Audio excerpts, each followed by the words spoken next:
For Bulletin with this story, the Gauteng government is evacuating all its Johannesburg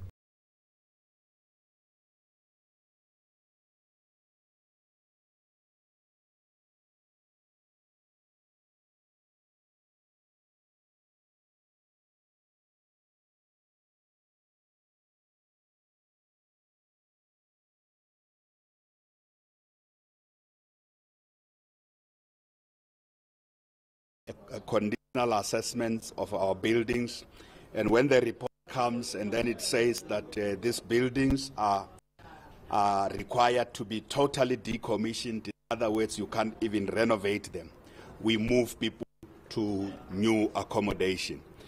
Other buildings, we get advice that you can renovate them. If it's major renovation, we find temporary accommodation. So we were in the process of dealing with the conditions identified by that report, and unfortunately this tragedy happened, which we regret. Well, the city of Joburg has vowed to do all it can to help the families of the firefighters who died in the line of duty. We are heartbroken as a city. We're devastated. 3 of them have lost their lives, and the thing that we must do now is to ensure that their families are being, taken care of. We certainly want to say to the family members and the colleagues and the very brave firefighters that's out there, battling this blaze today, to say thank you so much, being the hero of the city. You've saved so many people. Thank you. At the same time, the Johannesburg Human Settlements MEC says a tender for new premises is already out. He says it's only a matter of time before employees are moved to a new permanent building. That process is unfolding. It's not like we're blind to the conditions of the building. We have definitely acted. As a matter of fact, employees, cooperative governance and traditional affairs employees, most of them were taken to Diagonal Street. Diagonal building itself needs attention as well, but it's not as bad as the building where we are. So the provincial government is much aware, and it is in the process of relocating the departments, both health, human settlement, and cooperative governance. Just last week, in fact, I received a report with regard to what are the potential buildings that will be secured, and we're just happy at least that process is unfolding. It's unfortunate that this agency has happened, and condolences to the firefighters that lost their lives in the course of saving the lives of others.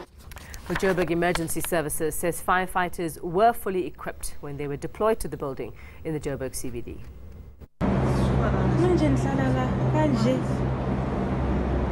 As you walk into the building, you're immediately greeted with a strong stench coming from the basement. ENCA seen a 2017 notice from the Department of Labour prohibiting employees from working on the ground floor right up to the 10th story. Those are the levels where the Provincial Human Settlements Department operates from. The notice says the building is a health and safety hazard to those inside. This man says he was diagnosed with a fungal infection allegedly attributed to his working conditions. He's not the only one. These public servants say they fear for their lives every time they go to work. People are starting to get sick. People are dying at work. The water there at work also, it's even changing the color. Management seems to turn a blind eye on the matters that we've been raising. We don't feel safe at all. We actually don't feel safe. It's just that we don't have any option. If we don't come to work, we might get dismissed. The building is not good. The aircons are not working very well, and sometimes we don't have electricity, sometimes there's no water, then sometimes there is the sewer problem, and it smells very bad, very bad. And even now they're spraying the perfume, and the perfume also causes us the sinus. So it's very bad. It's not an environment that people can work to. Union Nahawu has now threatened to strike. The building has been not suitable for habitation for a while now. It's been longer than 2 years that we've been aware of this situation. These 3 departments are showing disdain to the health of our members, to the safety of our members. Workers must not enter that building. And as a union, we are going to take ownership of that. And further to that, if we need to go on strike to get these departments to listen to us, that's what we are going to do.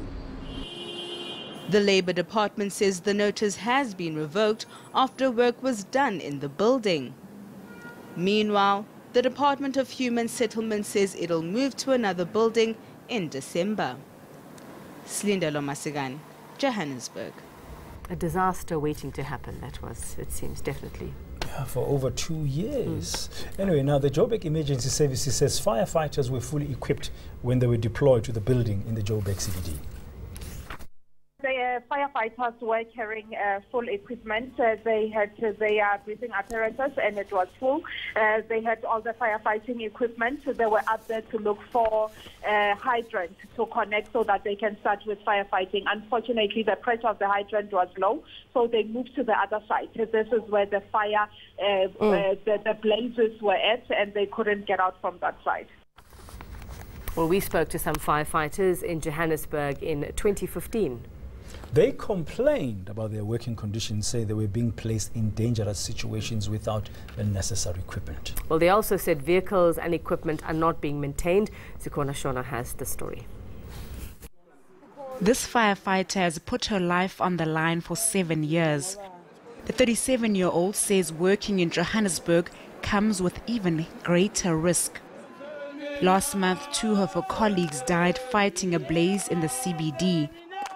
Preliminary investigations suggest they died of smoke inhalation, and she thinks she knows why. We had no radios.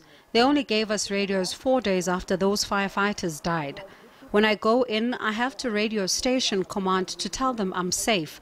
It's important with backup teams so that if I run out of oxygen, I can tell them and somebody must come and get me.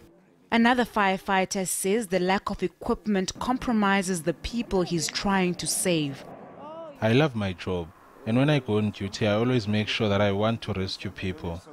The issue of uniform, I have to buy my own socks. Even now, we don't go out on calls because we don't have fire engines at all. Last week we spent about 3 days without fire engines. Johannesburg Emergency Management Services has conceded it's in the process of replacing old vehicles, but denies it's ever sent a team that aren't properly equipped. The incident which occurred 2 weeks ago, 3 weeks ago, it came as a shock to all of us, but we cannot really use it to say that maybe to bring other issues. I think our job, by its nature, is very dangerous. All of us, we understand that. We will always make sure that, even though that we understand that, we will always make sure that when we go out there, we are properly dressed, we are ready to deal with that emergency. Meanwhile, a group of firefighters has approached the local government's bargaining council complaining about working hours and salaries. Zikona Shona, Johannesburg. Well, the story of firefighters brings us to a viewer question today. We want to know from you, are the buildings you live and work in safe? What do you think? Give us your views on our Twitter account, that's @ENCA, or you can comment on our Facebook page. Yeah, we'll bring those to you a little later on this morning.